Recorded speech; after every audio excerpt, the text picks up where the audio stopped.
ഡൽഹി വസന്ത് വിഹാറിൽ കെട്ടിടം തകർന്നുണ്ടായ അപകടത്തിൽ മരിച്ച രണ്ടുപേരുടെ മൃതദേഹങ്ങൾ പുറത്തെടുത്തു. മൂന്നാമത്തെ ആളിനായി തിരച്ചിൽ തുടരുകയാണ് ഡൽഹിയിൽ. ആർ അച്യുതൻ സംഭവ സ്ഥലത്തു നിന്നും നമുക്കൊപ്പം ചേരുകയാണ്. അച്യുതൻ, വിശദാംശങ്ങൾ. ഇവിടെ കെട്ടിടം തകർന്ന് കനത്ത മഴയിൽ കെട്ടിടം തകർന്നു വീഴുകയായിരുന്നു. വസന്ത് വിഹാറിൽ 3 പേരെയാണ് കാണാതായത്. ഇതിൽ 2 പേരുടെ മൃതദേഹങ്ങൾ കണ്ടെത്താൻ കഴിഞ്ഞു. അവരെ ജീവനോടെ പുറത്തെടുക്കാൻ സുരക്ഷാ ഏജൻസികൾക്ക് കഴിഞ്ഞില്ല. അവർ രക്ഷാപ്രവർത്തനം മണിക്കൂറുകൾ നീണ്ടുപോയി.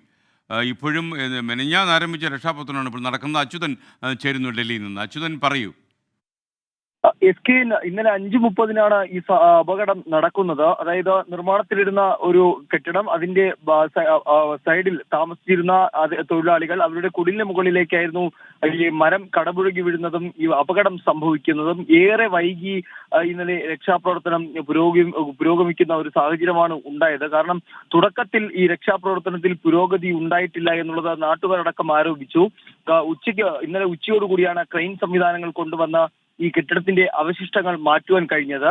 ഏറ്റവും പ്രതിസന്ധിയായി മാറിയത് ഈ അപകടം നടന്ന സ്ഥലത്ത് നിർമ്മാണത്തിലിരുന്ന കെട്ടിടത്തിന്റെ ഭാഗങ്ങളിൽ 12 അടി താഴ്ചയിൽ വെള്ളം നിറഞ്ഞതാണ് ഈ രക്ഷാപ്രവർത്തനത്തിന് വെല്ലുവിളിയായി മാറിയത്. ആ വെള്ളം ഒഴുക്കിക്കളഞ്ഞായിരുന്നു തുടർന്ന് NDRF സംഘം രക്ഷാപ്രവർത്തനം നടത്തിയത്. ഇന്നലെ രാത്രി 1:30 കൂടിയാണ് ഇതിൽ ഒരാളുടെ മൃതദേഹം കണ്ടെടുക്കുന്നത്. തുടർന്ന് ഇന്ന് രണ്ടാമത്തെ വ്യക്തിയുടെയും മൃതദേഹം കണ്ടെടുത്തിട്ടുണ്ട്. മൂന്നാമത്തെ ആൾക്കായി ഇപ്പോൾ തെരച്ചിലൂടെ പുരോഗമിക്കുകയാണ്.